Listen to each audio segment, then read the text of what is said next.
kembali lagi bersama saya Dinda. Dan hari ini kita kedatangan tamu istimewa, salah satu dosen Universitas Budi Luhur. Ini ada Bu Jenny. Halo.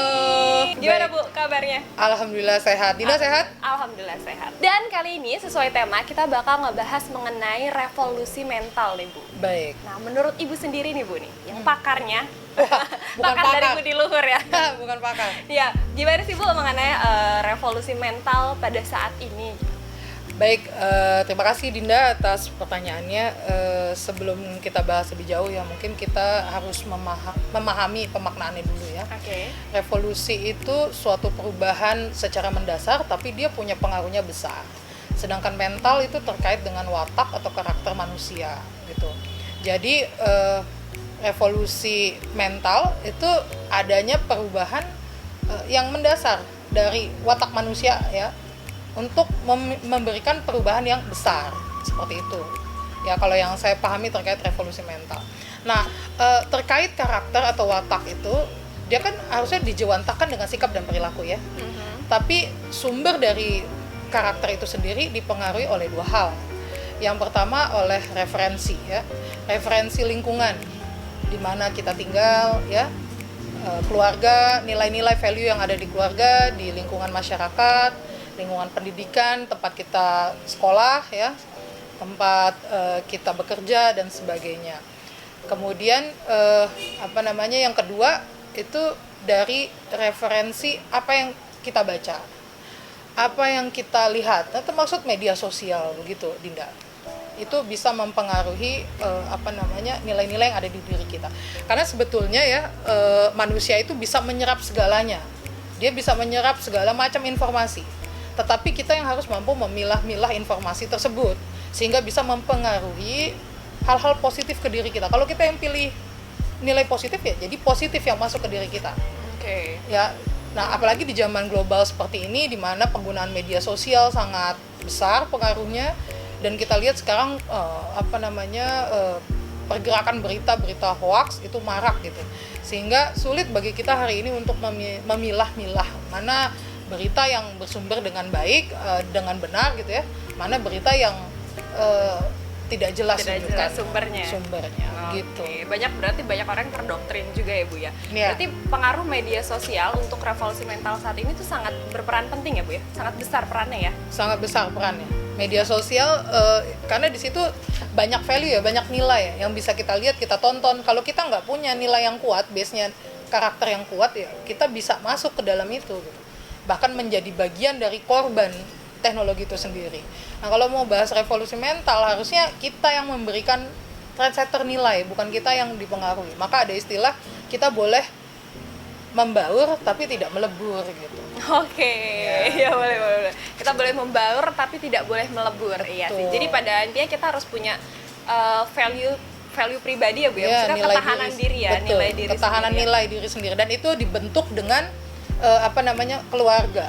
Maka dengan adanya kondisi Covid seperti hari ini ya, kita ambil sisi positifnya demikian, bahwa peranan keluarga untuk memberikan pendidikan bukan hanya sebagai guru tapi sebagai mentor bagi anak-anaknya agar dia kuat, punya nilai dan siap untuk berkembang di masyarakat. Oke, berarti itu masuknya ke pendidikan karakter ya Bu ya? Iya, pendidikan karakter. Itu penting banget ya, Iya. dari keluarga ya Bu ya? Betul sekali. Jadi kalau misalkan ada seseorang yang bilang bahwa pandemi seperti ini psikis anak terganggu, psikis anak banyak kan Bu ya, kadang lihat berita psikis anak banyak yang terganggu, terus anak-anak jadi stres di rumah aja gitu, pola belajarnya bikin anak-anak bosen dan mungkin bahkan nggak bisa secara langsung menyerap seperti kita di dalam kelas, terus ruang bermain anak jadi terbatas. Itu menurut Ibu berarti nggak sepenuhnya benar ya? Begini, karena kan kita kondisinya baru ya, memulai kondisi ini, siapa yang mau, dan tidak ada negara manapun yang siap dengan kondisi hari ini. Tapi kita harusnya dengan karakter masyarakat Indonesia ya harusnya membawa kondisi seperti ini diambil sisi positifnya gitu. Pastilah ada rasa kebosanan, kejenuhan ya, apalagi untuk anak-anak kecil kan. Ya sekolah-sekolah TK, SD gitu kan, mereka malas gitu ya, nggak fokus karena posisinya nggak ada di dalam suatu ruang yang terbentuk secara formal gitu. Tapi justru itu menjadi tantangan kita orang tua khususnya hari ini untuk ya lebih memiliki peran besar daripada second environment. Karena yang first environment yang harusnya memberikan value itu ya keluarga inti gitu. Jadi sumber kekuatan ketahanan anak ya itu di situ. Nah, dengan ini diharapkan bisa jadi revolusi mental sebetulnya. Bisa jadi perbaikan watak ya. Karena kita udah dijajah lama dengan pola perilaku yang pola perilaku yang kita bisa lihat dalam keseharian gitu loh. Hal sepele aja, budaya antri gitu ya. Budaya menghargai pendapat orang gitu kan. Kalau dibahas pendapat baper jadi dinilainya ke diri dia sendiri gitu kan. Padahal kan pendapat setiap orang, kondisi setiap orang berbeda. Jadi pendapat dia bukan berarti cocok di kita juga. Makanya value itu penting. Jadi dia tidak terpengaruh dan dia bisa melihat orang itu dengan konsep orang tersebut, tidak dibawa menjadi konsep diri kita. Makanya dengan ada revolusi mental, kalau menurut saya ini adalah bentuk kita berupaya belajar untuk hijrah pemikiran, hijrah perilaku, dengan cara yaitu mulai mengklasifikasi referensi tadi, referensi nilai yang bisa masuk ke kita. Media sosial nggak perlu semuanya kita lihat dan kita tiru kan. Kita pilih mana yang baik, mana yang tidak. Nah khususnya ini bagi pelajar ya, contoh kasusnya banyak ya. Kita kan nggak bisa telusuri semua berita satu-satu, tapi kita bisa lihat mana berita yang kemudian memberi manfaat atau tidak pada kita kan gitu. Berarti kita berhak memilih juga Ibu ya? Harus memilih ya, betul. Jadi memilih itu emang pada dasarnya penting untuk membentuk karakteristik kita ya Bu ya? Iya, karena dia memberikan nilai. Makanya referensinya itu harus kita pilih satu-satu. Mana bahkan dalam pergaulan. Ya, ini banyak mahasiswa ya. Saya rasa harusnya kalau udah seusia di atas 17-18 tahun sudah masuk ke dunia universitas harusnya nilainya udah kuat. Tapi kan kebanyakan enggak. Di dunia mahasiswa juga masih banyak mahasiswa terpengaruh mahasiswa lain gitu, atau lingkungan lain gitu. Harusnya karakternya sudah kuat sehingga yang dibangun adalah kemampuan struktur kerangka berpikirnya. Makanya bagi saya revolusi mental itu sama seperti berhijrah pemikiran, kita meninggalkan hal-hal yang buruk dan masuk ke dalam hal-hal yang baik. Dengan cara apa? Membatasi referensi kita. Referensi yang tidak baik mulai kita tinggalkan dengan memasukkan nilai referensi yang baik. Sehingga nilai yang ada di diri kita itu positif dan kita tidak mudah untuk terombang-ambing dengan hiruk pikuk dunia kebanyakan gitu. Oke Bu Jenny, sekarang kita lanjut nih. Kita masih membicarakan revolusi mental. Kalau tadi kan mengenai pendidikan. Nah sekarang aku mau nanya nih, revolusi mental mengenai industri. Secara kan kita semakin ini ya perubahan zaman ya. Apalagi kita sudah mulai memasuki industri 4.0. Nah menurut Bu Jenny sendiri nih, ya kan dengan basically Ibu seorang dosen. Kira-kira gimana sih Bu untuk kesiapan mental seorang anak generasi muda, anak milenial lah katakan, kesiapan mental mereka menghadapi revolusi industri ini? Baik. Sebetulnya kalau fasilitas anak-anak hari ini ya, generasi muda hari ini gitu ya, kelahiran tahun 90-an lah terutama, itu fasilitas sih sudah mumpuni ya, berbeda dari fasilitas anak-anak 80-70-an. Jauh banget ya. Tapi kalau sekarang kan lebih mumpuni ya, segala fasilitas tuh tersedia ya. Cuma yang menjadi persoalan kecakapan di dalam mengolah data, kemampuan daya pikir, kemudian meng-cross check materi ya. Kadang seringkali kita kalau sudah memberikan informasi jelas gitu, tapi dia nggak baca lagi, dia tanya balik. Itu kalau kasus saya nih jadi dosen ya. Nanti kita akan buat ini, agenda jam segini, tempat ini, gini. Nanti ditanya balik tuh. Ya, ditanya balik. Jadi fasilitas yang baik tidak diimbangi oleh kecakapan berpikir yang baik gitu ya. Jadi bisa jadi sia-sia menurut saya. Nah, harusnya dengan kondisi fasilitas yang baik hari ini ya, kecakapan melek teknologi yang bagus ya, diimbangi juga dengan kecakapan pikiran.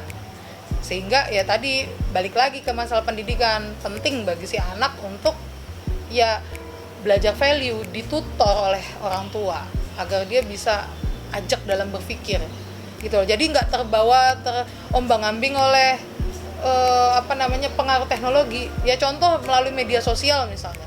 Oke. Ya, kita kan banyak ngelihat influencer hari ini gitu loh. Influencer itu belum semua kontennya itu memberikan nilai value positif. Ya, bisa juga ditangkap oleh anak sebagai value negatif. Tapi kan anak ini nggak ngerti ya. Terus coba-coba akhirnya jatuh dalam kondisi yang salah gitu. Nah, harusnya dengan kondisi hari ini anak-anak itu diberikan kemampuan untuk merangsang daya pikirnya, untuk lebih imajinatif, karena kan setahu saya 4.0 ini menantang ya, daya kreativitas, imajinasi gitu ya, untuk bersifat lebih eksplornya lebih luas gitu. Makanya ya tadi kalau kita sambungin ke pendidikan, ya pendidikan itu bukan ruang untuk ya namanya kuliah udah pasti jadi PNS, jadi pekerjaan gitu. Institusional gitu. Justru harusnya dia bisa menciptakan lapangan pekerjaan gitu, karena dia punya ajak pemikiran yang sudah ajak gitu ya, sudah kuat gitu. Sehingga justru dia harusnya challenging dengan adanya kondisi hari ini. Ya sekarang kan bagus ya, cita-cita aja udah berubah gitu, nggak mau jadi dokter, nggak mau jadi dosen gitu ya, jadinya YouTuber, influencer. Tapi nggak masalah selama dia bisa mengeksplor dengan daya kreativitas yang tinggi sebetulnya itu, karena fasilitas sudah dicukupi gitu loh. Oke, berarti tinggal gimana generasi milenial ini memanfaatkan fasilitas yang ada gitu ya Bu ya? Iya betul. Oke. Nah Bu, saya mau nanya lagi nih mengenai revolusi mental. Kenapa sih Bu revolusi mental ini selalu dikaitkan dengan pemangku kebijakan? Baik, sebetulnya nggak gitu ya Din. Cuma revolusi mental hari ini jadi labelisasi kelompok yang memegang kekuasaan atau the ruling party, bisa kita bilang yang ada hari ini gitu. Ya padahal tujuan dari revolusi mental itu kan bagaimana negara punya peran serta untuk memperbaiki watak masyarakat Indonesia, untuk ya memperbaiki dari yang tadinya tidak baik menjadi baik. Nah, di sini peran serta pemegang kebijakan atau pemangku kebijakan yang kamu sebut tadi, ya itu pastilah berperan gitu loh, sehingga revolusi mental itu bisa tercapai. Karena memang kalau revolusi mental itu keinginan diri sendiri tanpa ada serangkaian peraturan yang ada, itu tidak bisa dipaksa masyarakatnya gitu. Oke, memang harus ada hal yang membuat masyarakat itu mau untuk melakukan, menengok tuh sadar akan hal-hal itu, karena makanya harus dituangkan dengan serangkaian kebijakan. Kalau nggak ada kebijakan, masyarakat nggak mau gerak, masyarakat nggak mau nggak mau melakukan. Yang udah ada kebijakan aja banyak yang nggak dilakuin gitu, apalagi yang nggak ada kebijakan. Oke, padahal kan sebenarnya maksud dan tujuan revolusi mental ini kan baik ya Bu, dan kita tahu juga ini sebenarnya sudah diterapkan lama ya Bu ya? Iya, 2016 ya. Bahkan dulu sebelum zaman Soekarno pun sudah ada ini kan Bu, mengenai revolusi mental betul kan? Perbaikan. Cuma mungkin kondisinya berbeda dengan hari ini ya. Kalau di masa dahulu kan angkat senjata ya, peperangan ya. Revolusi mentalnya lebih kepada upaya untuk mencapai kemerdekaan.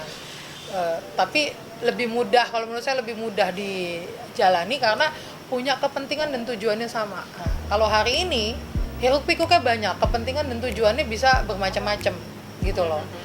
Jadi beda, menurut saya beda kondisinya di zaman dulu dan hari ini gitu. Kira-kira siap nggak sih generasi milenial kita untuk menerima perubahan? Secara kan kita tahu ya, per tahunnya, mungkin untuk kedepannya, kita tuh selalu mengalami pasti mengalami dan kena di fase perubahan untuk yang menuju lebih baik. Kira-kira generasi milenial kita nih Bu, siap atau sanggupkah untuk menerima akan perubahan-perubahan ini? Kalau menurut saya ya, saat ini memang seperti buah si malakama ya. Kondisinya bisa dua hal ya. Pertama, generasi milenial itu adalah generasi yang open minded menurut saya. Dia bisa menerima segala macam nilai. Dia bisa menyerap banyak hal. Sikap toleransinya tinggi. Tapi di sisi lain itu bisa menjadi sisi positif negatif juga, karena terlalu banyak nilai, dia kehilangan identitas nilai dia sendiri gitu. Sehingga penting ya, tadi seperti di awal saya bilang, penting untuk peran keluarga di dalam memberikan keajekan value itu tadi, sehingga dia tetap bisa open minded tapi dengan karakter nilai diri dia. Itu kan sebetulnya ingin diwujudkan revolusi mental itu kan begitu, bahwasanya tidak menghilangkan karakter asli atau nilai asli, identitas asli Indonesia gitu loh, di tengah segala hiruk pikuk global hari ini gitu loh. Tapi ini kelebihan dari anak milenial sebetulnya gitu kalau menurut saya. Sekarang ya maaf ya, ketahanan keluarga itu lemah saat ini. Kalau saya lihat ketahanan keluarga itu lemah karena kenapa? Karena si ibu bekerja, si bapak bekerja, yang si kecil ditinggalkan oleh kelompok baby boomer. Pemanfaatan gadget nggak perlu, tapi dengan gadget anak ini diam, disuguhi gadget, ya hiruk pikuknya dia lihat terus gitu, sehingga si anak ini tumbuh dengan nilai apa gitu loh. Oke, itu berpengaruh banget ya Bu Berpengaruh, makanya ketahanan keluarga menjadi lemah. Nah, saya harap dengan adanya kondisi hari ini bisa kita ambil sebagai hikmah pelajaran kondisi COVID hari ini untuk kita kembali lagi kepada nilai muasal ini, berkeluarga ini untuk apa ya, kemudian kehidupan ini tuh apa sih sebetulnya gitu. Ya kan? Iya benar. Percuma punya ini itu tapi anak nggak punya keajekan nilai. Justru anak itu kan tanggung jawab pribadinya, jadi tanggung jawab bersama gitu loh. Ketahanan keluarga itu menjadi penting, dan saya harap dengan COVID ini bisa mengembalikan itu, ketahanan membentuk kembali ketahanan keluarga. Ya kan dengan teknologi media sosial, waktu terhadap anak menjadi berkurang, atau bahkan komunikasinya jadi di media sosial. Maka sekarang ramai tuh ya, anak ribut dengan bapak atau ibu ribut dengan bapak, semuanya terekspos di media sosial. Ya, baik dari skop artis maupun masyarakat biasa gitu. Karena apa ya, itu karena pengaruh teknologi yang begitu besar tidak ditempatkan sesuai bagaimana fungsinya. Fungsinya dia kan hanya membantu, memfasilitasi pekerjaan kita menjadi mudah, bukan kemudian akhirnya meninggalkan nilai-nilai yang esensi gitu. Ya emang pada dasarnya kita harus punya nilai ya Bu ya. Iya, benar. Sekarang banyak banget kan, apalagi generasi milenial curhatnya di media sosial. Betul. Kadang bukan anak milenial aja loh. Sekarang kelompok baby boomer yang sudah bisa ngerti. Gitu. Sama juga bikin status ya kan. Benar.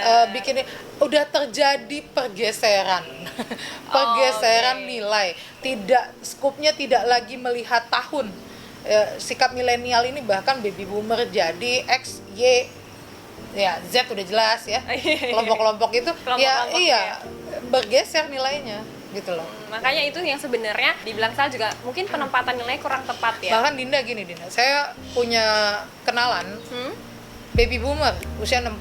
Dia punya cita-cita ya, saya kalau mau punya mantu nggak peduli deh tuh bisa masak atau enggak, bisa mendidik anak atau enggak, bisa macam-macam ya, bersihin rumah, nggak peduli gitu. Yang penting bisa cari uang. Nah, ini dampak dari globalisasi menciptakan nilai materialistis kan. Karena dimudahkan dengan fasilitas, saya nggak usah sebut ininya ya, tapi kan seperti aplikasi untuk membersihkan rumah, aplikasi untuk makanan, antar kirim makanan gitu kan. Nah itu juga sama kan, dimudahi. Yang penting apa, bisa cari uang. Jadi itu udah bergeser, padahal itu kelompok baby boomer gitu loh. Tapi itu terjadi loh di sekitar kita gitu loh. Karena fasilitas dengan mudah kita dapat ya. Akhirnya mengubah pola berpikir. Sekarang nggak perlu Dinda kamu bisa nyapu, yang penting kamu bisa cari uang, bayar orang buat nyapu. Kan sekarang yang penting dimudahkan begitu kan. Dia nggak mau lagi. Tapi dengan COVID ini orang dipaksa akhirnya untuk apa? Iya sih. Nggak masak kan? Mau nggak mau, iya. Karena apa? Dengan adanya COVID ya, aktivitas bekerja semakin menurun, tingkat pendapatan sudah mulai ada penurunan ya kan. Dipaksa mau tidak mau. Iya, mau tidak mau harus. Untuk orang sekarang sudah mulai sadar bercocok tanam, orang sudah mulai sadar beternak ya, sehingga tercipta bersuasembada gitu kan. Sekarang bagaimana dengan COVID ini ya, kalau saya menerjemahkannya bagaimana dengan COVID ini bisa mengurangi peran uang dalam kehidupan. Dan di media sosial ada loh, banyak loh, seperti Liziki pernah dengar kan, influencer di Cina ya. yang kemudian dia mendobrak nilai kapitalisme dengan apa, bercocok tanam, hidup di pedesaan gitu loh. Dia mendobrak nilai kapitalisme, itu kan bentuk-bentuk revolusi mental sebetulnya menurut saya. Dan dengan COVID ini kita awali sebagai bentuk masa pembelajaran, mulai kembali lagi kepada dasar esensi hidup itu apa. Karena kalau saya sendiri, saya sudah mulai iya saya sudah mulai. Contoh kecil ya Bu yang sudah Contoh Ibu kecil mulai. ya? Saya mulai beternak sekarang. Oh iya. Ternak aku. Ternak ikan saya. Jadi besok mampir ya, kalau saya udah ini panen mampir ya. Boleh. Ini seriusan ini. Bener ini. Beneran. Enggak sekarang. Yang gampang kan hidroponik ya, Iya, hidroponik lele itu ya. kan banyak Ya, ya. itu jadi satu tempat. Tapi kalau saya kebetulan ada kolam sedikit itu. Saya bukan orang yang senang bercocok tanam. Keluarga saya pendidikan. Keluarga saya kelompok karyawan gitu ya. Tapi memang ayah saya senang bercocok tanam. Tapi sayangnya itu tidak terlalu menurun kepada saya gitu. Ini contoh kecil aja. Tapi akhirnya dengan kondisi COVID ini saya memulai berpikir. Saya tanam bayam, walaupun sedikit iya. Bahkan itu jadi uang loh, bisa dihasilin jadi uang loh. Oh iya, bisa kita bisa kita jual ya. Tetangga saya penjual pecel, dia beli bayam di saya. Ini seriusan nih, saya ngomong beneran. Iya benar. Iya.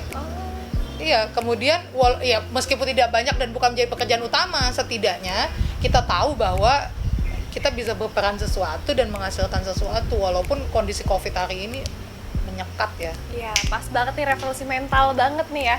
Jadi gimana pun keadaannya, kita nggak boleh stuck ya Bu ya. Betul. Kita harus tetap terus berpikir, mencari inovasi terbaru apa yang bisa kita lakukan gitu kan. Iya. Karena kita nggak boleh hanya stuck dan pasrah ya istilahnya Bu ya. Harus tetap terus berkreativitas ya. Mencari, pasti ada aja jalan ya Bu ya. Karena hidup itu sebetulnya dua sisi. Oh iya. Tinggal mau kita menelan yang mana. Sisi positif dan negatif. Makanya kita batasi value tadi. Kita tariknya yang positif aja sehingga itu bisa dipakai sebagai wujud hijrah itu tadi, sehingga bisa jadi revolusi mental. Itu terjadi di diri kita gitu. Iya, tapi bukan berarti kita tidak mengamati kondisi lingkungan hari ini ya. Justru dari kondisi yang ada kita cari sisi positifnya. Itu yang kemudian kita petik jadi value, kemudian itu lahir menjadi karakter. Nah, itulah revolusi mental menurut saya. Oke. Gitu. Ya, tadi kita udah ngobrol banyak banget ya sama Bu Jenny, banyak banget ya Bu ya, dan banyak banget sih manfaat yang aku dapetin ya. Oh gitu ya. Iya. Mungkin ada revolusi mental lagi ke depannya untuk aku secara dan untuk saya juga. Iya gitu ya. Ya, jadi pada intinya revolusi mental itu adalah perubahan dasar ya Bu ya. Perubahan dasar yang berpengaruh baik, berpengaruh besar bagi karakter masyarakat. Jadi untuk kamu semua nih penting banget kamu punya value dalam diri kamu ya, untuk pembatasan diri kamu, dan kamu juga harus punya ini ya Bu ya, sudut pandang ya Bu ya, arahnya mau kemana. Jadi ada batasan-batasan untuk seperti apa ke depannya. Karena kan mahasiswa banyak banget tuh Bu yang pusing lah, yang bingung mau arahnya mau kemana. Karena dia nggak tahu tujuan dia tuh mau apa. Iya, banyak kalau banget dia sih. tahu, itu dia nggak akan masalah bingung. mahasiswa itu banyak banget gitu. Nah, jadi itu dasarnya adalah kamu harus punya value. Pada dasarnya adalah kamu harus memiliki value. Itu yang terutama sih. Itu yang terutama. Dan selalu open minded ya Bu ya, yang tadi ya. Kita selalu open minded, gimana pun keadaannya, seperti apapun situasinya, jangan pernah stuck, jangan pernah berhenti berpikir. Kita harus memetik sisi positifnya, karena kita bisa menyerap segalanya, maka kita harus memetik sisi positifnya untuk dijadikan value kita ya. Itu baru revolusi mental. Kita nggak terpengaruh sama yang lain, karena setiap kondisi punya dua sisi nilai. Gitu. Oke, dan itu adalah pilihan. Hidup itu adalah pilihan. Hidup itu adalah pilihan. Oke, publik, sampai ketemu di episode selanjutnya. Dah. Dah.